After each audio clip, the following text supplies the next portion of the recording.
Oh, shit. Okay. Whew. I can do this. It's not that far. It's not that far. I mean, I don't like heights, but it's not that far. Just gotta channel my inner Dominic Toretto. Okay.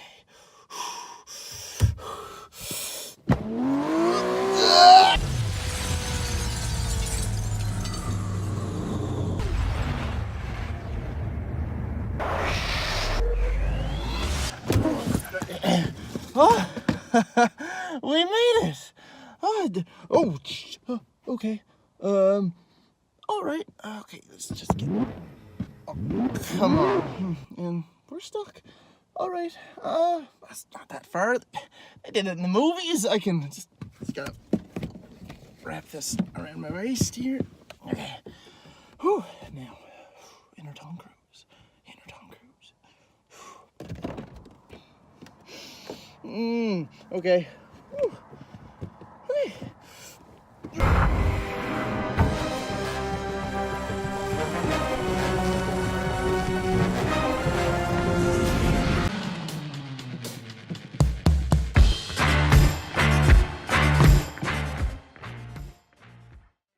Hello ladies and gentlemen and movie lovers of all kind, and welcome back to another Cinema Showdown Sunday. And for today, it's going to be the Fast and the Furious franchise versus the Mission Impossible franchise. For round one, we are going to be looking at the cast. So which cast is bigger, which cast is better, which cast does the audience resonate more with? So what's the main theme, at least through the most recent Fast and Furious movies, and that's family. I know there are definitely like 10 hours of Dom saying family, but it really does resonate with the audience. You truly do believe that these people are family on and off camera. Each and every character gets their own time to shine, whether it's a big action moment, whether it's a comedic moment, they all really do get their time in the spotlight. The cast is also loaded with big names, and you really do feel like everyone contributes to a larger whole. Switch over to the Mission Impossible side, and although you do have a colorful cast, it is much smaller. There are still some pretty big names in there, but what I feel like with this is that they don't necessarily feel like a family. They do feel like a team, that's for sure, but I find a lot of it is done off screen from the other characters or in brief little snippets. Tom Cruise is definitely the star of this franchise. He's on the cover of every case, and he is definitely the one that carries it, versus Fast and the Furious, in which everyone contributes to the franchise as a whole. So even though I love Tom Cruise and his dedicated work to this franchise, I'm going to have to give round one to the Fast and the Furious. Round two is going to be the action, and oh boy, are these franchises definitely the pinnacle of action franchises going today. Fast and Furious goes big, and I mean like really big. I mean like cars fighting submarines, cars jumping from skyscraper to skyscraper, just absolutely insane over the top stuff. Now, although Fast and the Furious does go bigger, it's almost all completely CGI. It's definitely a lot flashier, looks a lot cooler on the screen, but let's face it, does anything really beat Mission Impossible in action nowadays? Mainly Tom Cruise. Like I said, he's the one that carries this franchise, and he's the one that continuously, literally puts his life on the line for these movies. You look at him in the fourth one, climbing the Burj Khalifa, yeah, he really did that. Hanging on the outside of a plane in the fifth one, really did that. And then you go to the sixth one and broke his ankle, jumping building to building, learn how to fly a helicopter, learn how to do an actual halo jump from what, 30,000 feet? The guy is absolutely insane, and there's no way that I can rob him of this point. So the second round is going to be going to Mission Impossible. For round three, it is going to be the villains of the franchise.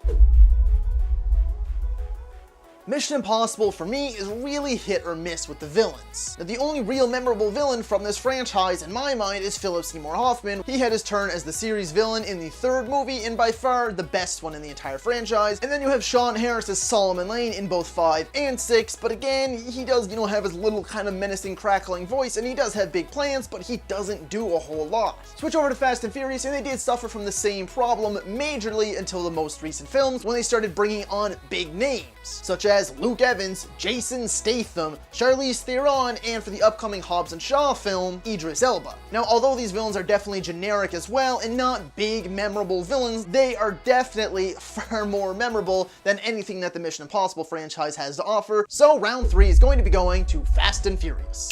Round 4 is the aesthetic of these films. So I'm taking everything into account here. So that's the visuals, that's the costume design, that's the soundtracks, the scores, everything, cinematography, the overall aesthetic and look and feel of the movie. Again, Fast and the Furious goes for flash over substance. They have their flashy costumes, you know, they go in their tuxedos and stuff, and they're undercover. They have the bumpin' hip-hop styled soundtrack, really flashy visuals, mostly CGI, but really over-the-top, fun, action-filled visuals. And then you switch over to Mission Impossible. Now, it might not be as flashy and have as much Hollywood gloss, but what it does have is realism. Tom Cruise really did all this stuff, and then with the cinematography-wise, especially in the Christopher McQuarrie films, the cinematography is top-notch and some of the best in the business. These movies are absolutely beautiful to look at, and again, the costume design is also top-notch, and who can forget the iconic theme for Mission Impossible? And they do everything for real, and I think that's why I'm gonna have to give that round to Mission Impossible. And now for the 5th and final round. I took two things into account here because I felt they were both extremely important for a franchise. And that is the plot and the continuity. So, Fast and the Furious does have a great continuity story-wise. It seemed very broken up at first, and we were like 1, 2, 3, they were all kind of separate, losing characters, switching casts entirely, but it does all come full circle once you hit 5 and onward, as well as when you hit end of 6, beginning of 7, you realize that Tokyo Drift, which was definitely the black sheep of the movies, was actually a prequel to a few of them, and everything comes full circle, and now the continuity carries on. So story-wise, the continuity is great, but with that, there's also a blatant disregard for some of the continuity. Like the villains, the Shaws, so that's Luke Evans and Jason Statham. Do we not forget that, you know, they killed Han, killed Giselle, played by Gal Gadot, kidnapped Mia and a baby, blew up the main iconic house from the movies, but yet they all come together as this happy, merry band of misfits. We're seriously trying to kill each other with grenades, explosions, bullets, knives, everything, but they just throw all that away for the sake of plot-wise and having these badasses team up, and the plots are like ridiculous. The first one is like a Point Break ripoff, but with cars, and then it slowly progressed into this big action franchise. These films go, like I said, for style over anything else. The stories pretty much lead from one big action sequence to the next, and that's what they want to do, is push this action onto the screens so the audience's eyes glow up. Switch over to Mission Impossible, and the stories are far more gritty and realistic. The continuity isn't really great until the third one onward. This one is super tough for me to decide. Although Fast and Furious does have great continuity story-wise, their blatant disregard for a lot of the events that happen, so good continuity, lacking on the plot. Come to Mission Impossible, the continuity is there, but it's not great. You're missing that whole family element that the Fast and Furious movies have, but the stories are far more interesting, far more intriguing, and far more grounded in reality. So the 5th and final round in the crown is going to Mission Impossible.